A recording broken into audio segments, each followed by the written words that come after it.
Now, if I tell you I think gold might be setting up for a big run, you just have to remember that I'm just a guy making shapes with gold coins by request. But if an actual analyst from a bank that really doesn't have much to gain from that kind of analysis suggests that a run might be coming, well, it's worth at least considering.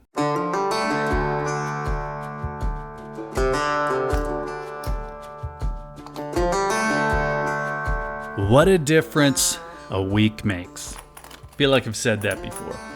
Well, we could be saying it again at the end of next week, but for now what we're looking at is a wide range of forecast revisions looking for gold to go up. And not exclusively up, let's not go crazy here, but if we look out a few quarters through Q2 of 2024, most analysts, at least the analysts that I'm seeing, are calling for higher gold prices. We're going to get into some of those predictions and what's driving them. Before we get back to it, if you're looking for precious metals, hit up SD Bullion. New customers even get gold and silver for spot. It's sdbullion.com/new. So let's start with Citigroup, and why not? They have a soundbite about gold telling us to buy the dip. And I don't know why, but that seems funny coming from a pro, but they're calling for average gold price to $2,040 for 2024. They have a new all-time high call of $2,100 in Q2 of next year. Now, I don't see why any of that wouldn't be feasible, but I'm not personally an analyst. You want a gold coin smiley face? I got you. But if you want detailed market analysis, I'm holding on to my amateur status. So earlier I think I said analysts, plural, but I assume that for every analyst that I pull out of some article on gold price, there's probably another in the universe calling for the opposite. So let's just get into the reason why I say the Citigroup analysis seems feasible, and then what could happen yet this year, and then early into next. So first of all, next week, it could go either way. Anything that I would guess at would just be that. It would be a guess. I'm looking a little further out than next week. Before we get too far ahead of ourselves, though, this week with gold trading near 1980, we're looking at a 7-week high. And with current momentum, it looks like a new run at $2,000 an ounce isn't out of the picture. Now, the technical analysts, or the people watching the technical analysis, well, they'll tell us a bull flag pattern is forming, and that sounds a little bit more impressive than just saying, if gold closes above 1973 for the week, well, the next hill to charge is somewhere above 2000, somewhere in that 2017 to 2020 range. But that all sounds great, only if we ignore what's coming next week, so we should probably talk about what's coming next week.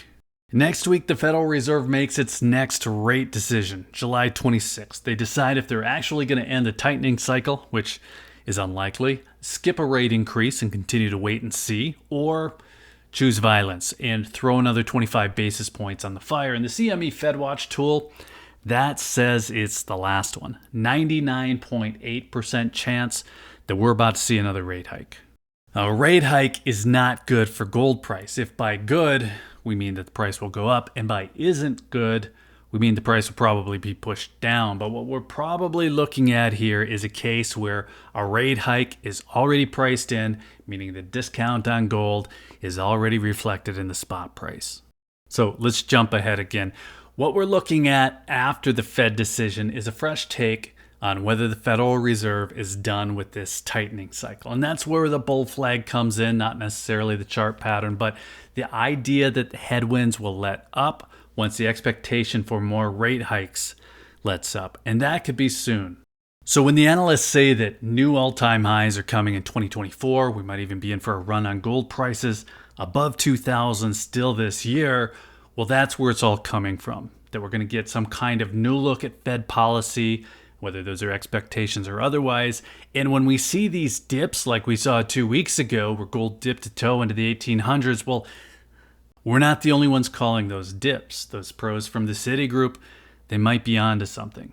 Just to be realistic, we need to look at the other side of things too. If we get mean talk from Jerome Powell next week about further rate hikes coming or some kind of extreme uncertainty like we're going to have to continue to wait and see, well, we might see another leg down, another one of those dips or buying opportunities. But what I'm seeing from all the analysis and all the likely moves that come in the next few weeks, next few months, is a case for pretty solid prices for gold. No crash, no moon ride, just a steady charge on that all-time high hill from 1979 to 2017 to 2020 and eventually to 2100.